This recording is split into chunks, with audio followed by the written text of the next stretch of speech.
مين فيكو صاحب فكرة أغنية سنجل؟ ككلام يعني؟ بوب. حلوة. إيه كلامها؟ انا عايز ابقى سنجل عشان ابقى فاضيه منجل. عشان تعرف أمنجل؟ عشان ابقى فاضيه منجل. يا ولا. دي بقى فيز احلام العصاري. بس ده كان قبل ما اتجوز.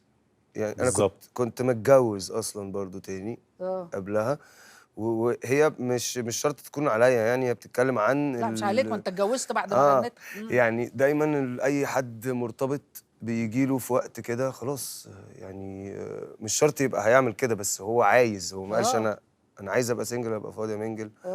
ان هو مش عايز يبقى في كوميتمنت او ارتباط او كده. وفي ناس ما بتبقاش جاهزه، في ناس ممكن ما يبقاش جاهز ويتجوز.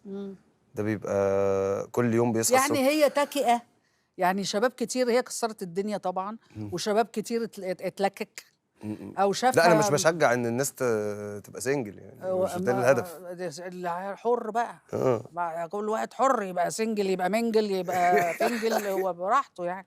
وانا افضل برضو يبقى سنجل ولا انوش يتعك عكه هو مش قدها، ونبتدي بقى ندور نعمل حاجات مش حلوه يعني. لا وهي بتتكلم على اللي هو ممكن حد يتجوز بسبب مثلا ضغط من اهله.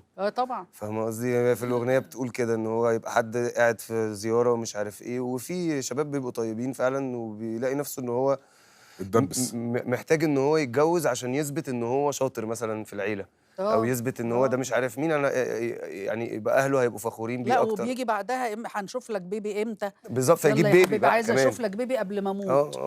كمان بقى. انا لسه كنت قايله الحكايه دي من شويه، ان حاضر يا ماما يخلف البيبي تقوم ميته. الله، طب هتعملي ايه؟ تقعدي معايا شويه، طب شيليه انا نصله مني اتدبست انا. وبعدين الغنوه سمعت جدا مع مونولوج احمد امين لما قالوا في مسرحيه كده، قال لك ايوه انا سنجل بنام في السرير براحتي 7 8 كده، وانزل من السرير من اي ناحيه، اليمين الشمال، مش زي ما اكون راكب تاكس وحاجات كده. قال مونولوج لذيذ يعني. وهو لطيف ان يعني الناس تلاقي حاجه تحبها كده وحاجه تحبها كده. اللي جايه بقى انا متجوز ومبسوطه قوي يا خديجه.